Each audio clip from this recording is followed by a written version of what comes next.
Everyone, आज की इस वीडियो में हम देखेंगे फंक्शंस और फंक्शंस के टाइप्स।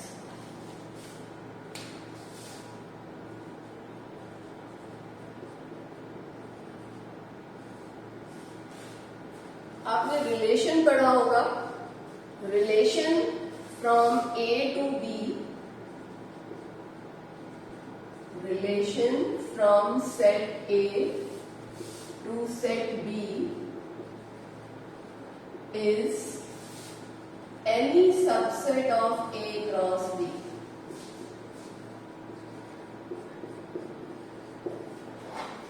A cross B का कोई भी सबसेट उठाओ, that will be a relation from A to B.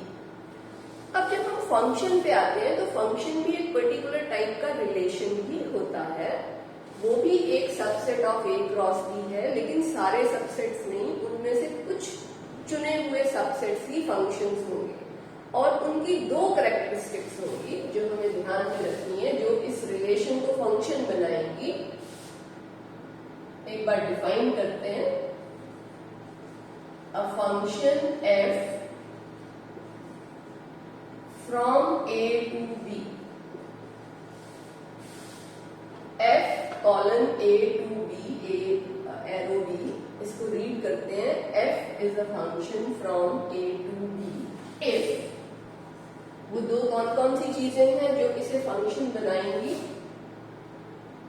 For all x belonging to A, ये सिंबल है फॉर ऑल का, for all x belonging to A, there exist, ये there exist का symbol है, unique y in B such that f of x is y। अगर हम इसको otherwise देखें तो हम ये कह सकते हैं, एक तरफ एक सेट A है और दूसरी तरफ एक सेट B है। A में x की वैल्यूज है x1, x2, x3 और B में y की वैल्यूज हैं y1, y2, y3, y4। हमें A से B में वो रिलेशन तैयार करना है जिसमें A का हर एलिमेंट, फॉर ऑल A का हर एलिमेंट B के यूनिक एलिमेंट से अटैच हो। जैसे x1 की इमेज y1 है, x2 की इमेज y2 है, x3 की इमेज भी y2 है। अब आप देख रहे हो कि x1, x2, x3 तीनों की इमेजेस हैं हमारे पास, तो A के हर एलिमेंट की इमेज है और वो इमेज यूनिक है। ये कैसे पता चले कि वो इमेज यूनिक है? इसका आंसर ये है कि जब आप ये सोचोगे कि x1 की इमेज क्या है तो उसका एक ही आंसर आएगा, दो आंसर्स नहीं आ सकते। x1 की इमेज क्या है? y1, x2 की इमेज क्या है? y2, x3 की इमेज क्या है? y2। हर एक के लिए एक एक आंसर फिक्स्ड है। अगर मैं यहां पर एक और फंक्शन लें, a b 1 2 3 4 a b c d, 1 की इमेज a है, 2 की इमेज b है, 3 की इमेज c भी है और d भी है और 4 की इमेज c है। तो अब देखो, पहला क्राइटेरिया तो सेटिस्फाई हो रहा है, a का हर एलिमेंट किसी ना किसी से रिलेटेड है। लेकिन अगर हम दूसरे वाले को देखें तो दूसरा क्राइटेरिया सेटिस्फाई नहीं हो रहा, इमेज यूनिक नहीं है। किसकी इमेज यूनिक नहीं है? 3 की। अगर मैं पूछूं 3 की इमेज क्या है तो दो आंसर्स आएंगे, 3 की इमेज C भी है और 3 की इमेज D भी है, इसलिए ये फंक्शन नहीं है। While this is a function,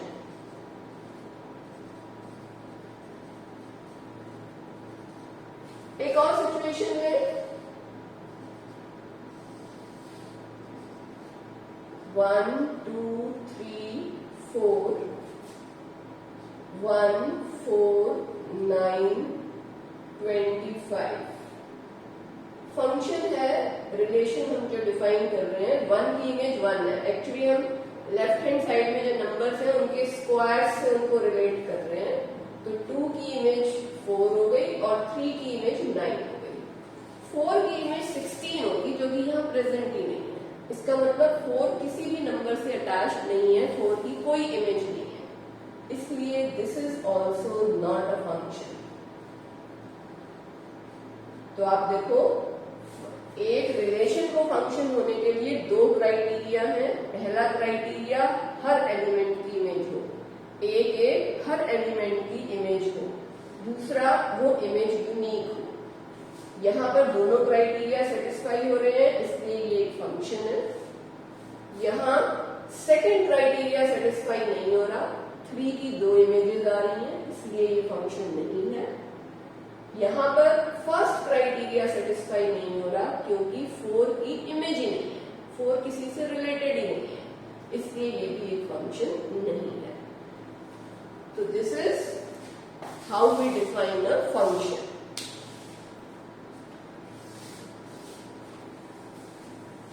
अब हम चलते हैं टाइप्स ऑफ फंक्शंस पर।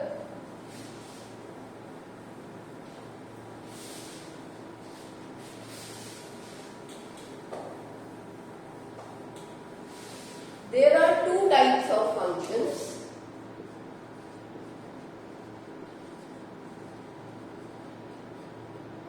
पहला है real valued function. Real valued function,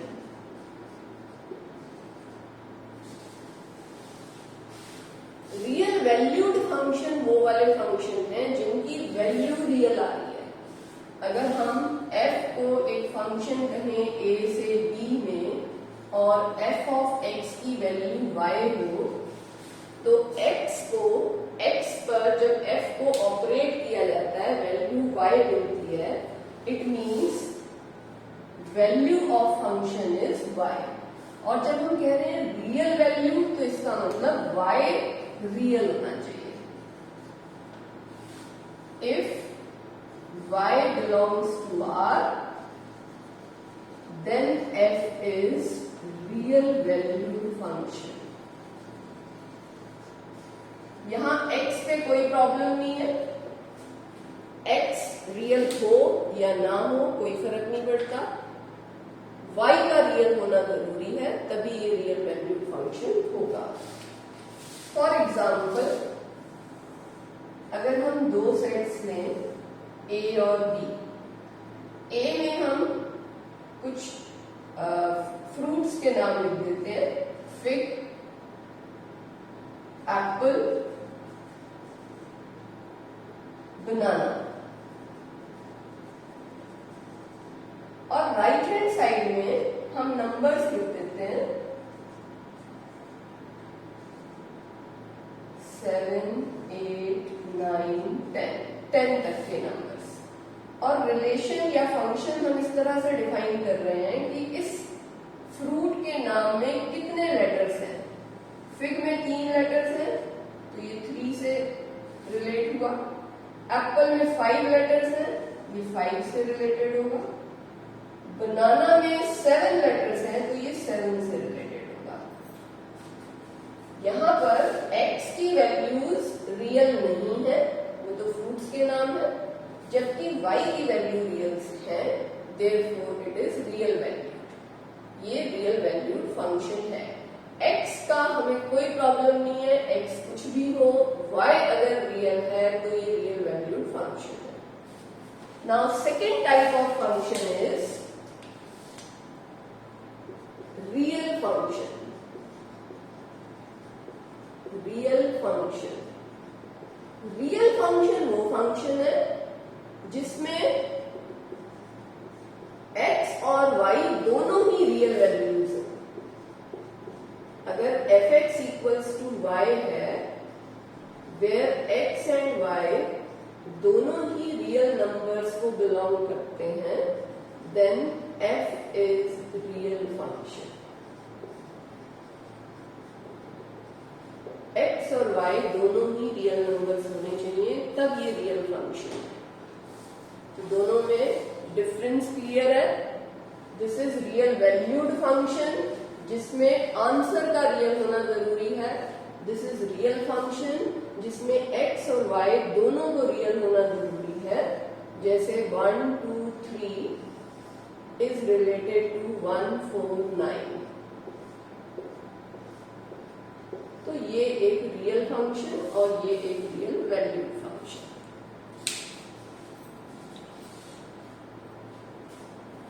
अब नेक्स्ट हम देखेंगे types of real functions.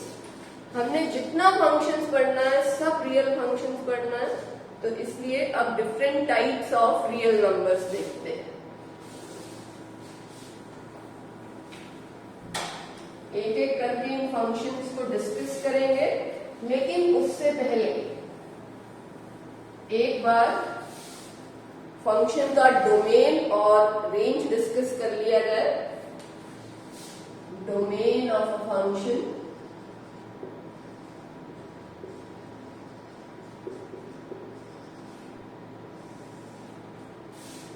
if f is a function from a to b defined as fx is equals to y,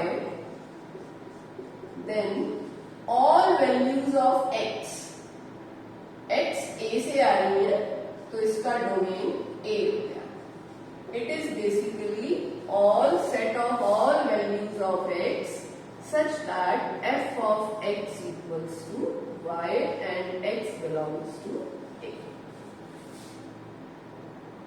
और रेंज ऑफ फंक्शन के लिए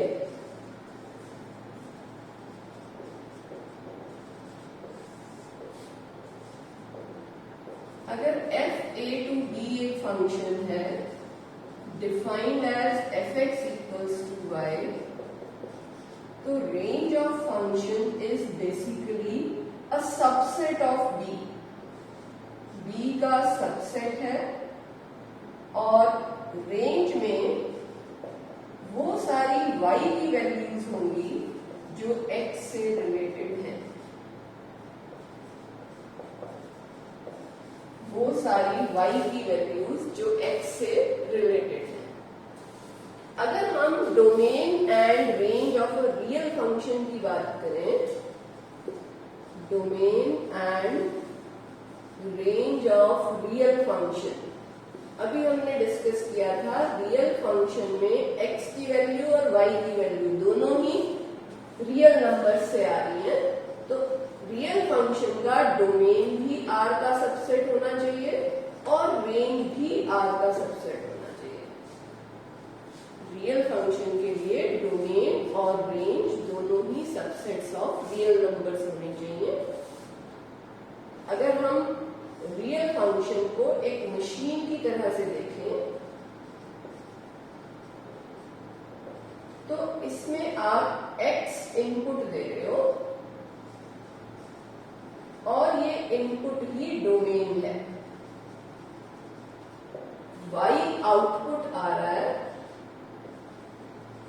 और ये आउटपुट ही range है।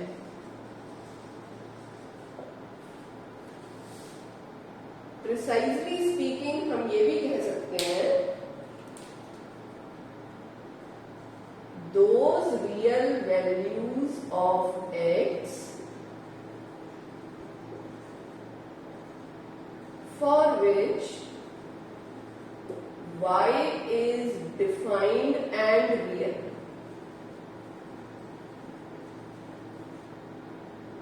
defined and real। हम यहाँ पर इनपुट वही वैल्यूज x की दे सकते हैं, वही रियल वैल्यूज जिनसे कि ये फंक्शन में मशीन में जा सके और इसका आउटपुट मिल सके। आपको पता है x और y दोनों रियल होते हैं, तो हमें इन चीजों का ध्यान रखना है कि सिर्फ वही रियल नंबर्स इस फंक्शन में डाले जाएं जिनका आउटपुट भी रियल आए और साथ ही डिफाइंड भी हो, इन्फिनिटी ना बने। तो those real values of x for which y is defined and real form domain of F. जबकि आउटपुट में हमें वो सारी रियल वैल्यूज मिलेंगी जिनके लिए कोई ना कोई x a में, सेट a में है या उसके डोमेन में है, so that f of x is equal to y। ये फंक्शन f है। So y is those real values of y for which f of x equals to y form range of f। वो सारी real values जो आप इस machine के अंदर डाल सकते हो ताकि रियल आउटपुट आए, those are called domain of the function. और जितना आउटपुट आपसे कलेक्ट हो पा रहा है बाहर, that is range of the function. इस रेंज के लिए ये जरूरी है कि इसके कॉरस्पॉन्डिंग कोई ना कोई x ऐसा एग्जिस्ट करता हो डोमेन में, so that f of x equals to y। Now we'll see different types of real functions। Domain और रेंज का आइडिया होने के बाद अब जब हम फंक्शंस को डिस्कस करेंगे तो हम उनका डोमेन और रेंज फाइंड करने में हमें इजी रहेगा। Types of real functions.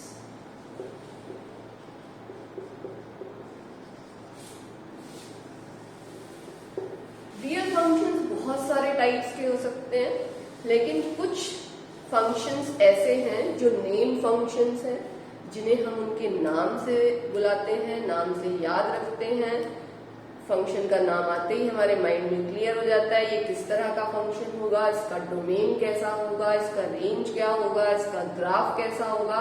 और अगर आपको अपना कैलकुलस स्ट्रॉन्ग रखना है तो बहुत बहुत जरूरी है कि आप इन रियल फंक्शंस को मेमोराइज करो।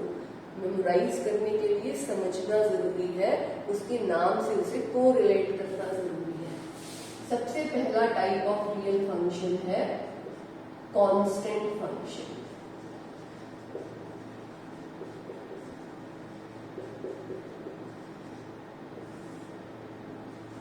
अगर f of x is equal to एक कांस्टेंट हो जाए c, कोई भी रियल नंबर है c कोई भी एक रियल नंबर है, c की वैल्यू 2, 3, 4, 5 कुछ भी हो सकती है, तो आपको ये फंक्शन एक मशीन की तरह से दिख जाएगा जिसमें आप x डाल रहे हो, कोई भी वैल्यू डालो x की, आंसर में c ही आना है।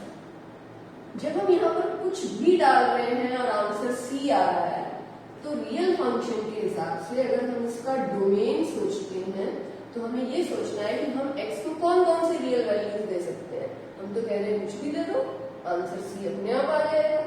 It means domain is the complete set of real numbers.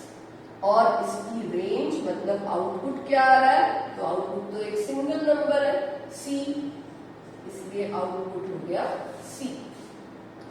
अगर हम इसको पर्टिकुलरली c को सपोज किया 2 ले लिया, तो इसका डोमेन पूरा r है और इसकी रेंज नंबर 2 है। अगर हम इसके ग्राफ पे कंसंट्रेट करें तो हमेशा याद रखो f ऑफ x y होता है। इसका मतलब अगर हम fx की जगह y रखें तो y इज इक्वल टू 2। जैसे आपने कोऑर्डिनेट ज्योमेट्री में सीखा होगा y इज इक्वल टू 2 का ग्राफ ड्रॉ करना। x कुछ भी हो सकता है, y की वैल्यू 2 होनी चाहिए। x को आप 0 रखो, y 2 आएगा। x को 1 रखोगे तो भी y 2 आएगा, 2 पे 2 आएगा, -1 पे भी 2 आएगा, -2 पे भी 2 आएगा। हर बार x की वैल्यू y की वैल्यू 2 आएगी। तो हमें ये ग्राफ मिला which is a line parallel to x axis. तो हम ये कह सकते हैं graph of a constant function is a line parallel to x axis at a distance of c units from it. c units, यहाँ इस example में हमने 2 लिया था, c को 2 लिया था, इसलिए ये 2 के डिस्टेंस पर था। लेकिन अगर इन जनरल c हो तो जो भी डिस्टेंस c है वही काउंट करेंगे। Second function is identity function. इन सब फंक्शंस को आप उनके नाम से कोरिलेट करके याद रख सकते हो। कांस्टेंट फंक्शन मतलब आंसर कांस्टेंट है, आइडेंटिटी फंक्शन मतलब जो डालो वही मिलेगा। f of x is equal to x। अब ये हो गया आइडेंटिटी फंक्शन। फिर से इसको एक मशीन की तरह से एज्यूम करो, आप इसमें x डाल रहे हो और x ही मिल रहा है, मतलब y is equal to x ही आंसर आ जाता है। हमें ये सोचना है कि हम कौन से रियल नंबर्स इस मशीन के अंदर डालें ताकि आंसर भी एक रियल नंबर हो। भाई जब वही का वही मिल रहा है तो कोई भी रियल नंबर डालो, आंसर भी रियल ही होगा। तो we can say domain is the set of all real numbers, और जो डोमेन है वही रेंज है क्योंकि वही का वही तो बाहर आ रहा है, इसलिए डोमेन और रेंज आइडेंटिटी फंक्शन के लिए दोनों ही आर होते हैं, सेट ऑफ रियल नंबर्स। अगर इसका ग्राफ सोचें कैसा होगा तो fx की जगह y पुट कर दे, y is equal to x हमारी लाइन इक्वेशन हो गई। इसका ग्राफ चेक कर लेते हैं कैसा आएगा। अगर आपको ध्यान हो तो लीनियर इक्वेशंस का, जब आप लीनियर इक्वेशन इन 2 वेरिएबल्स का ग्राफ ड्रॉ करते थे तो x को कुछ वैल्यू दे, y की वैल्यू फाइंड कर ले। ये दिख रहा होगा आपको कि एक लीनियर एक्सप्रेशन है, लीनियर इक्वेशन है इन 2 वेरिएबल्स, इसका ग्राफ एक लाइन होना चाहिए। x इज इक्वल टू 0 पर y 0 आता है, x इज इक्वल टू 1 पे y 1 है, x इज इक्वल टू 2 पे y 2 है, -1 पे -1 है, एंड सो ऑन। और इन सब को ज्वाइन करते हैं तो ये एक स्ट्रेट लाइन आती है। इस स्ट्रेट लाइन को अगर हम चेक करें तो जितना इसका परपेंडिकुलर है इस ट्राइंगल का उतना ही बेस है, 2 बेस 2 परपेंडिकुलर। परपेंडिकुलर और बेस अगर राइट ट्राइंगल में इक्वल हो तो उसका हर एक्यूट एंगल 45 डिग्री हो जाता है। तो हम इस ग्राफ के बारे में प्रिसाइजली ये कह सकते हैं कि it's graph is a line passing through origin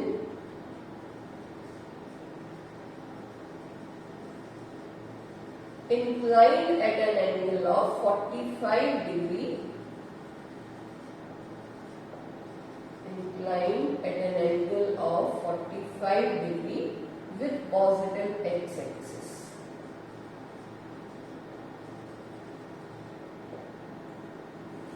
तो ये हमारा हो गया identity function. Next is linear function. Linear function आपने बहुत सारी लीनियर इक्वेशंस की होंगी, लीनियर एक्सप्रेशंस किए होंगे, लीनियर पॉलिनोमियल किया होगा, बस वैसा ही लीनियर फंक्शन है।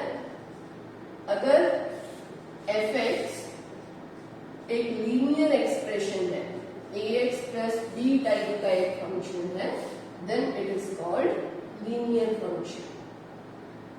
फिर से ये एक मशीन है, इस मशीन में हम कौन सी x की वैल्यूज डालें जिससे कि आंसर एक रियल और फाइनाइट नंबर आए।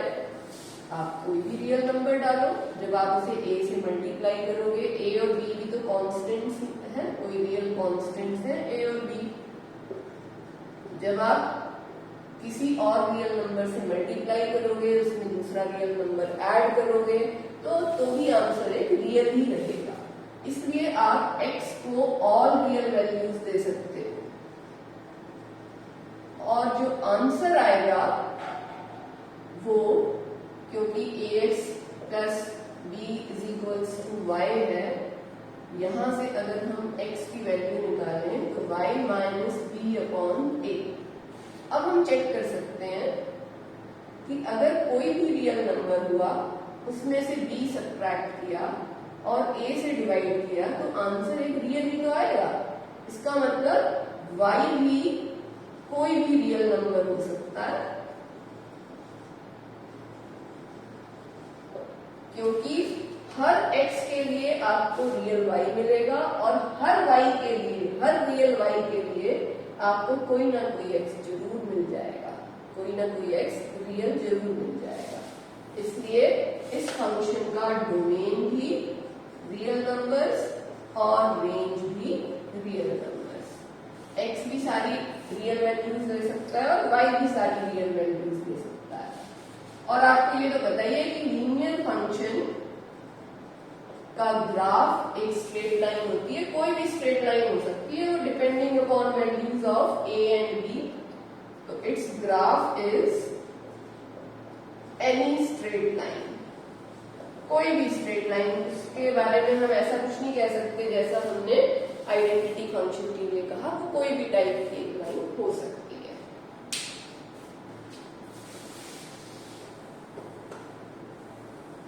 नेक्स्ट हम डिस्कस करेंगे स्क्वायर फंक्शन।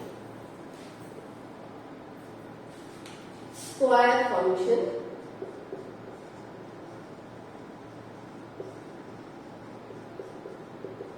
अब ये नाम भी आपको बता रहा है square function f(x) is equal to X square. तो मशीन में आप जो भी वैल्यू x की डालोगे ये मशीन उसका स्क्वायर करके उसे बाहर कर देगी, क्योंकि हर रियल नंबर का आप स्क्वायर कर सकते हो और वो रियल और फाइनाइट आएगा, इसलिए इसका डोमेन R हो गया। इस मशीन में आप कोई भी रियल नंबर डालो उसका स्क्वायर भी तो रियल ही होगा, इसलिए domain is the set of all real numbers. लेकिन अगर हम रेंज की बात करें, एक्स स्क्वायर जिसे हम y कह रहे हैं, तो हमारे पास आउटपुट क्या आ रहा है? सिर्फ स्क्वायर्ड नंबर्स आउटपुट आ रहे हैं और स्क्वायर्ड रियल नंबर्स हमेशा पॉजिटिव होते हैं, या तो 0 होगा या कुछ पॉजिटिव होगा, वो नेगेटिव कभी नहीं हो सकता। इसलिए जो y की वैल्यूज होंगी वो नॉन नेगेटिव रियल नंबर्स होंगी, मतलब फंक्शन की रेंज 0 से लेके इंफिनिटी तक कुछ भी हो सकती है, नेगेटिव नंबर नहीं हो सकती।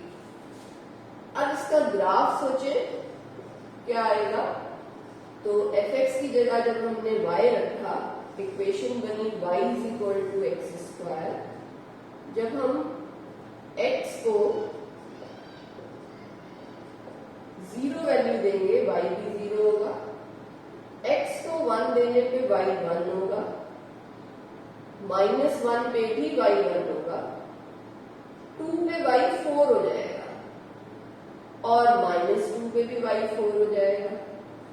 और अब अगर हम इन सब पॉइंट्स को ज्वाइन कर दें स्मूथ हैंड तो हमें ये ग्राफ मिलता है, विच इज अपवर्ड पैराबोला। तो इसका ग्राफ एक अपवर्ड पैराबोला आया with vertex at origin।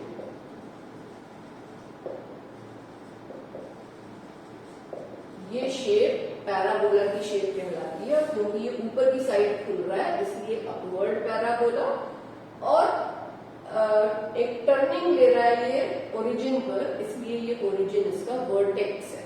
यहाँ आगे ये हेड हो गया, इसका वर्टेक्स हो गया, therefore it is upward parabola with vertex at origin। Next function is cubic function। आप देख रहे हो हम एक एक स्टेप करके आगे बढ़ते जा रहे हैं। क्यूबिक फंक्शन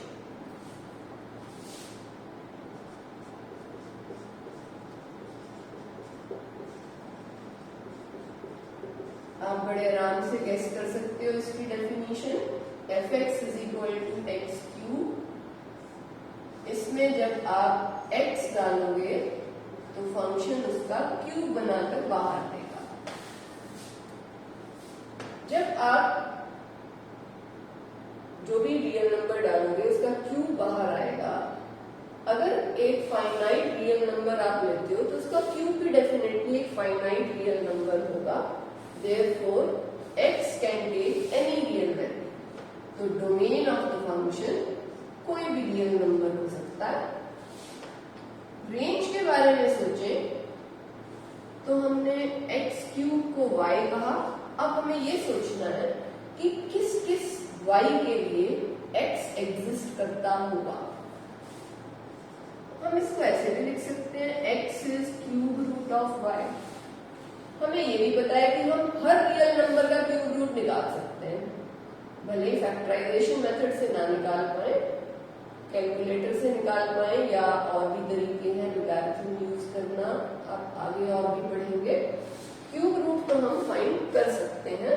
पॉजिटिव नंबर का क्यूब रूट पॉजिटिव आएगा, नेगेटिव नंबर का क्यूब रूट नेगेटिव आएगा। तो आप y की जगह कोई भी रियल नंबर रखो, आपको उसका क्यूब रूट एक रियल नंबर मिल जाएगा। इट मीन्स y भी कोई भी रियल वैल्यू ले सकता है। सो range of the function is set of all real numbers. इसका ग्राफ देखें कैसा होगा। अगर हम x को 0 वैल्यू देते हैं तो y की वैल्यू 0 आती है। अगर x को 1 दें तो y भी 1 हुआ, -1 पे -1 हुआ, x इज इक्वल टू 2 पे ये 8 हो जाएगा, और x इज इक्वल टू 2 पे -8, -2 पे -8 हो जाएगा। अब अगर हम इनको स्मूथ हैंड ज्वाइन करें तो ये ग्राफ कुछ ऐसा आ रहा है। तो ये एक टर्निंग वेव बन गई। This is the graph of cubic function. इसके बाद डिस्कस करते हैं रेसिप्रोकल फंक्शन।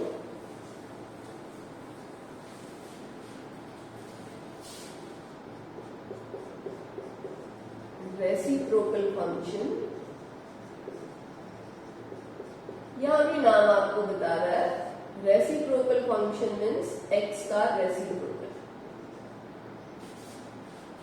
यहां जब आप इस फंक्शन को मशीन की तरह से एज्यूम करते हो और ये सोचते हो कि हम कौन सी x की रियल वैल्यूज डालें जिससे कि 1/x रियल भी हो, फाइनाइट भी हो, तो आप ध्यान से देखो x को 0 पुट नहीं कर सकते। अगर x को 0 पुट किया तो फंक्शन इनफाइनाइट बन जाएगा, वैल्यू उसकी इनफाइनाइट हो जाएगी, जो कि अलाउड नहीं है। इसलिए इसके डोमेन में से हम कोई भी रियल नंबर दे सकते हैं लेकिन 0 नहीं दे सकते। तो इसका डोमेन हुआ ऑल रियल नंबर्स एक्सेप्ट 0। अब बात आई आउटपुट की। आउटपुट है इसका y is equal to 1/x। यहां से जब हम x की value in terms of y निकालते हैं तो अब हमें ये सोचना है कि हम y को कौन कौन सी वैल्यूज दें, जिससे दे सकते हैं जिससे x रियल भी हो और फाइनाइट भी हो, डोमेन को भी बिलोंग करता हो। तो ऑब्वियस सी बात दिखाई दे रही है कि y को भी 0 नहीं रखा जा सकता। इसके अलावा कोई भी रियल नंबर रखो y को, x आपको मिल जाएगा, लेकिन y को 0 नहीं रख सकते। इसलिए रेंज ऑफ द फंक्शन भी ऑल रियल नंबर्स एक्सेप्ट 0। अब इसका ग्राफ देखते हैं।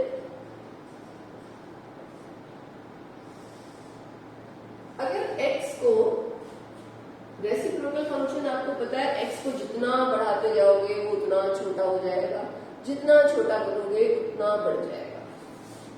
अगर हम x की वैल्यू 1 रखते हैं तो y की वैल्यू भी 1 आती है। अगर मैं x को 2 रखूं तो y 0.5 हो गया, 3 पे 0.33 हो गया, 10 पे 0.1 हो जाएगा, 100 पे 0.001 हो जाएगा। आप 10 लाख तक जाओगे तो भी वो बहुत छोटा हो जाएगा, 0.0000, लेकिन 0 नहीं होगा। इसी तरह से अगर आप x को कम करो, x को हाफ रखो तो वैल्यू 2 हो जाएगी। x को 1/3 रखो, वैल्यू 0.33 हो जाएगी। ये भी कभी इंफिनिटी तक तो नहीं पहुंचेगा। आपको ये इस टाइप की एक ब्रांच मिली पॉजिटिव वैल्यूज के लिए। बिल्कुल ऐसी ही एक ब्रांच मिलेगी नेगेटिव वैल्यूज के लिए। -1 पे ये -1 है, -2 पे -0.5, फिर -0.33, और सिमिलरली अगर मैं x की वैल्यू को हाफ कर दूं, -हाफ कर दूं, तो इट विल बी -2, -1/3 कर दूं तो -3 एंड सो ऑन। तो एक ब्रांच नेगेटिव वाली ये मिली। तो आपको इस ग्राफ में दो ब्रांचेस मिल रही हैं अपोजिट क्वाड्रेंट्स में, और इस टाइप के ग्राफ का एक स्पेशल नाम होता है rectangular hyperbola. Rectangular hyperbola.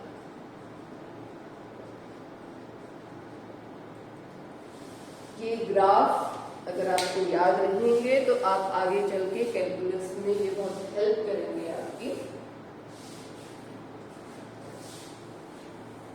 Next function जो हम डिस्कस करने जा रहे हैं वो है एब्सोल्यूट वैल्यू फंक्शन।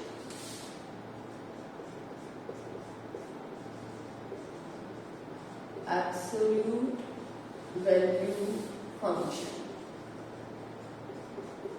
इसका एक और नाम भी है मॉडुलस फंक्शन।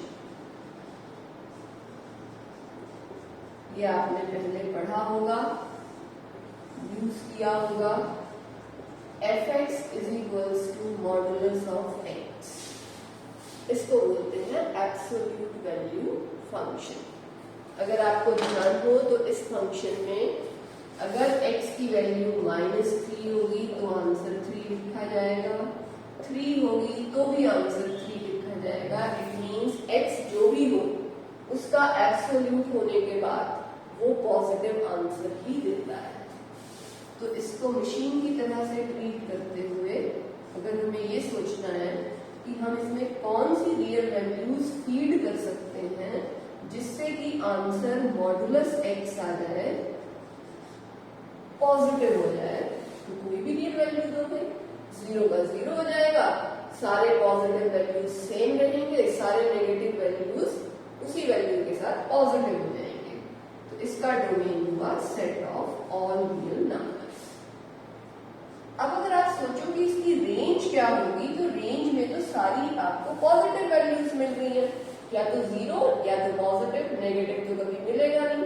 इसलिए स्क्वायर फंक्शन की तरह से ही इसका भी रेंज 0 से इंफिनिटी तक कोई भी नंबर होगा, नॉन नेगेटिव वैल्यूज। इसका ग्राफ ऑब्जर्व करते हैं। इसमें अगर हम कुछ पॉजिटिव और कुछ नेगेटिव पॉइंट्स लें, x = 0 पर तो वैल्यू 0 है, x = 1 पर इसकी वैल्यू 1 आएगी, -1 पर भी -1 आएगी, 2 पर 2 आएगी, -2 पर -2 आएगी, सॉरी +2 आएगी, तो भी पॉजिटिव हो जाएगा। और अब इनको अगर ज्वाइन करते हैं तो ये एक V की शेप आती है।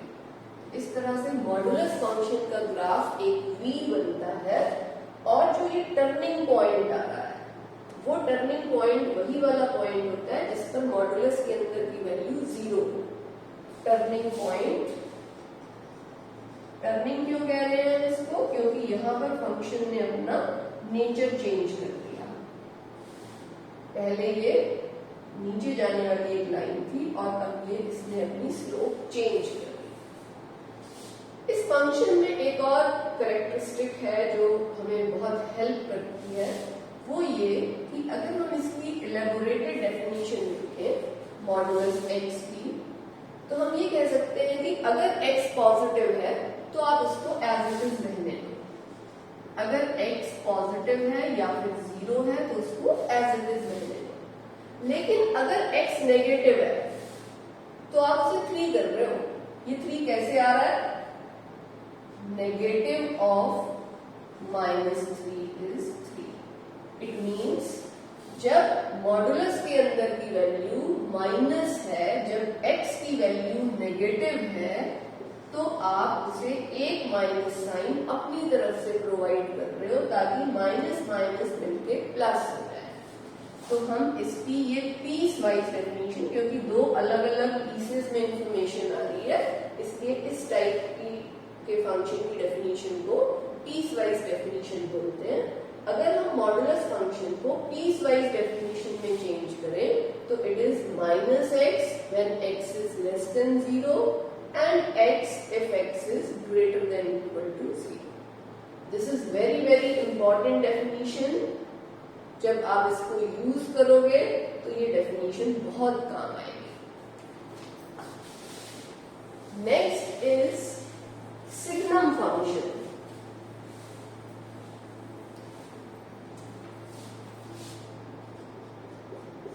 सिग्नम फंक्शन, सिग्नम फंक्शन की शॉर्ट फॉर्म है SGN of x। fx is equals to SGN of x, और इसको हम डिफाइन करते हैं दो पीसेस में। Modulus of x upon x if x is not equal to 0 and 0 if x is equal to 0। ये signum function है।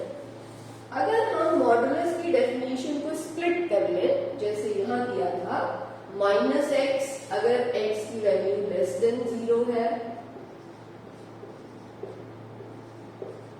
और प्लस x अगर x की वैल्यू ग्रेटर देन 0 है, बीच में 0 है ये x इक्वल्स टू 0 पर। तो यही सिग्नम फंक्शन की डेफिनेशन तीन पीसेस में आ गई। -1 if x is less than 0, 0 if x is equal to 0, 1 if x is greater than 0। ये डेफिनेशन आपको अपने आप बता रही है क्या डोमेन है इसका और क्या रेंज है। डोमेन में आप देख रहे हो 0 से छोटे नंबर भी इंक्लूड हो गए, 0 भी इंक्लूड हो गया, और 0 से बड़े नंबर भी इंक्लूड हो गए, तो सारे रियल नंबर्स इंक्लूड हो गए। इसलिए domain of the function is set of all real numbers. और अगर हम इसकी रेंज देखें तो नेगेटिव में -1 आंसर है, 0 पे 0 आंसर है, ग्रेटर देन 0 पे आंसर 1 है।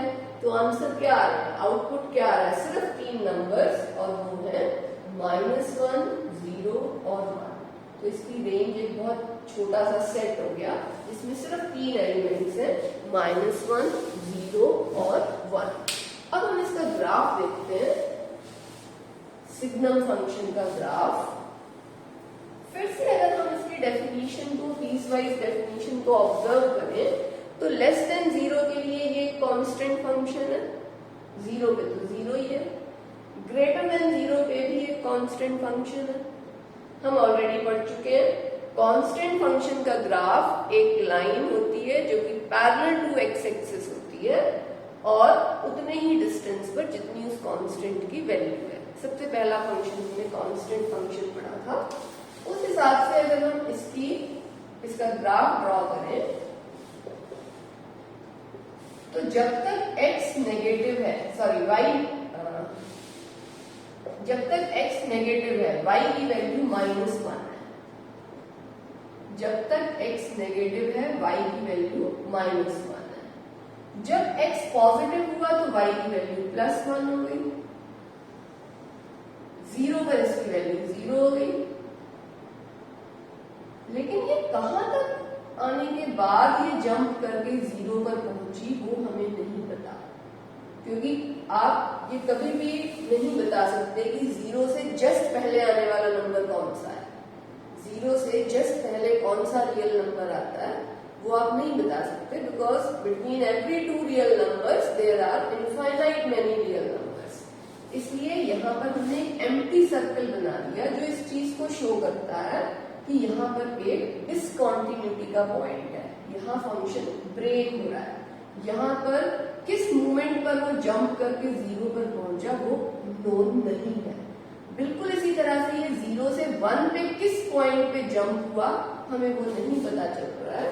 इमीडिएटली 0 के बाद आने वाला पॉइंट हमें नहीं पता, इसलिए यहाँ भी एक एम्प्टी सर्कल बनाया। इससे यहाँ कैसे जंपिंग हुई और यहाँ से यहाँ कैसे जंपिंग हुई, आपको वो जंपिंग करते हुए ग्राफ टूट गया, इसलिए ये एम्प्टी सर्कल लगाया गया है। So this is the graph of signum function. अब एक लास्ट फंक्शन हमें पढ़ना है रियल फंक्शंस के अंदर, and that is greatest integer function.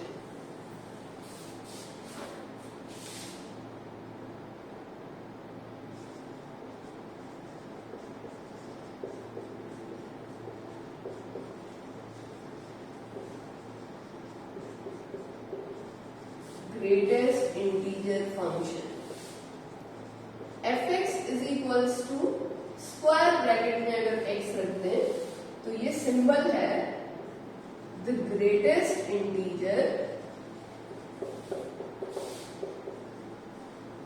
Which is less than और equal to x। The greatest integer which is less than और equal to x। इसका मीनिंग ये हुआ कि अगर आप नंबर लाइन पर अगर x कोई इंटीजर है, सपोज 2 है, 3 है, 4 है, अगर x की वैल्यू 2 है तो आंसर 2 आ जाएगा। अगर 3 है तो आंसर 3 आ जाएगा, क्योंकि अगर ये इंटीजर है तो ये इक्वल टू x हो जाएगा। लेकिन अगर ये इंटीजर से छोटा है, इंटीजर नहीं है, अगर ये उसके बीच दो इंटीजर्स के बीच में है, अगर कहीं पर सपोज 2 और 3 के बीच में यहाँ पर है, तो ये फंक्शन ये कहता है कि ये सपोज इसकी वैल्यू 2.7 है, तो ये 2 और 3 के बीच में कहीं पर भी हो, आप वो वाला इंटीजर उठाओ जो x से छोटा हो, मतलब इस नंबर से छोटा हो। तो आप ये कह सकते हो कि अगर x 2 और 3 के बीच में लाई करता है तो आपको उसके लेफ्ट वाला नंबर उठाना है। भले ही x 3 के बहुत क्लोज हो, फिर भी आपको उससे पहले वाला इंटीजर उठाना है, तो इसकी वैल्यू भी 2 आई। अगर यहाँ 2.99 भी होता तो भी आंसर 2 आता, क्योंकि 2.99 भी 2 और 3 के बीच में लाई करता है और हमें वो इंटीजर चाहिए जो इससे पहले आता हो, स्मॉलर देन, जो इससे पहले आता हो वो इंटीजर चाहिए। I hope it is clear कि हम ग्रेटेस्ट इंटीजर कैसे फाइंड कर रहे हैं। अगर हम इसी ग्रेटेस्ट इंटीजर की डेफिनेशन को इलेबोरेट करें, पीस में लिखें, तो हम ये कह सकते हैं कि ये -2 होगा अगर x की वैल्यू -2 से -1 के बीच में है। -1 होगा अगर वैल्यू -1 से लेकर 0 तक है, -1 इंक्लूडेड है। वैल्यू 0 होगी अगर ये इंक्लूडिंग 0 से 1 के बीच में है। वैल्यू 1 होगी अगर इंक्लूडिंग 1 ये 1 से 2 के बीच में है, एंड सो ऑन। ऊपर भी एंड सो ऑन, नीचे भी एंड सो ऑन, ये पीसेस चलते चले आ रहे हैं, क्योंकि जितने इंटीजर्स हैं उनमें हर एक पेयर को आपको ब्रेक करना होगा। हर इंटीजर पे ये अपनी वैल्यू चेंज कर लेगा। अगर इस डेफिनेशन से हम इसका डोमेन सोचें तो हमें ये सोचना है कि हम फंक्शन को x को कौन कौन सी वैल्यूज दे सकते हैं। आपको यहां से क्लियर हो रहा है, आप x को सारी वैल्यूज तो दे रहे हो, ऊपर से चला आ रहा है, -इंफिनिटी से +इंफिनिटी तक जा रहा है, तो domain is the set of all real numbers. और अगर रेंज के बारे में सोचे तो रेंज आउटपुट्स हैं और इसके आउटपुट्स क्या आ रहे हैं, सिर्फ इंटीजर्स, इसलिए इसका रेंज सेट ऑफ इंटीजर्स हो गया। अब अगर इसके ग्राफ के बारे में सोचे तो अभी जैसे हमने सिग्नम फंक्शन में डिस्कस किया, -2 से -1 तक ये एक कांस्टेंट फंक्शन है, -1 से 0 पर ये जंप करके दूसरा बन गया, 0 से 1 के बीच में तीसरा बन गया। ऐसे ये हर एक इंटीजर के गैप के साथ चेंज होता जा रहा है। इस चीज को यूज करते हुए अगर हम इसका ग्राफ बनाएं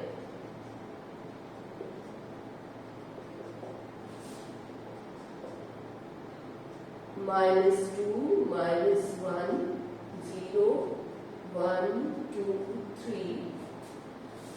-2 से -1 के बीच में इसकी वैल्यू -2 है। तो -2 से -1 के बीच में ये कांस्टेंट फंक्शन है जिसकी वैल्यू -2 है, और कांस्टेंट फंक्शन का ग्राफ एक लाइन होती है जो कि x एक्सिस के पैरेलल होती है और उतने ही डिस्टेंस पर होती है जितना कांस्टेंट होता है। कांस्टेंट -2 है तो ये -2 के डिस्टेंस पर नीचे आ गई, लेकिन रहेगी कहाँ? -2 से -1 के बीच में। और जैसे ही -1 पे पहुंची इसकी वैल्यू चेंज होके -1 हो गई, यानी ये जंप करके -1 पे पहुंच गया। -1 से 0 तक ये -1 रहा, जैसे ही x 0 हुआ ये जंप करके 0 पे पहुंच गया।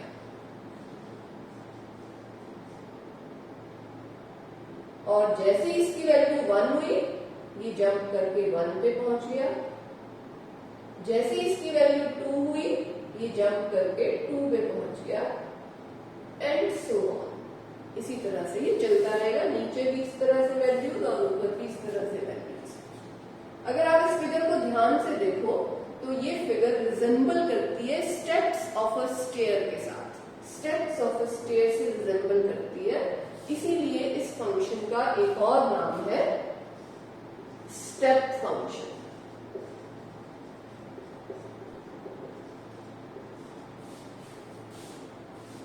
Step function. तो आई होप के types of real functions are clear to you. Thank you.